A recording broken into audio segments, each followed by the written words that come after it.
Le festin de Cézanne, analyse du tableau. Cette œuvre reflète bien les aspirations romantiques du jeune peintre Paul Cézanne alors qu'il avait entre 28 et 30 ans. Influencé qu'il était par les grands maîtres comme Véronèse, Rubens ou Delacroix, qu'il étudia et copia lors de ses nombreuses visites au musée du Louvre, Cézanne peint ici une de ses œuvres que l'on caractérise de romantique, tout comme l'Enlèvement ou Côte à venir, pastorale, qui furent peintes également dans la première période de son œuvre.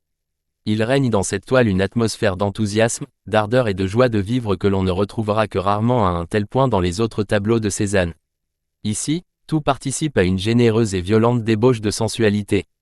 Les personnages s'unissent dans des étreintes passionnées, les draperies s'envolent, emportées par le vent de débauche et de plaisir qui semble même entraîner le ciel dans un mouvement tournant. Le thème du banquet, du festin, de l'orgie, est récurrent dans l'histoire de la peinture. On célèbre ou on condamne les fêtes païennes et la débauche du monde antique. Cézanne place d'ailleurs, en haut à gauche sur le rideau, un joueur de luth, instrument qui fut longtemps considéré comme le symbole de la femme et de la sensualité. Cézanne travailla beaucoup cette toile avant d'arriver à sa version définitive.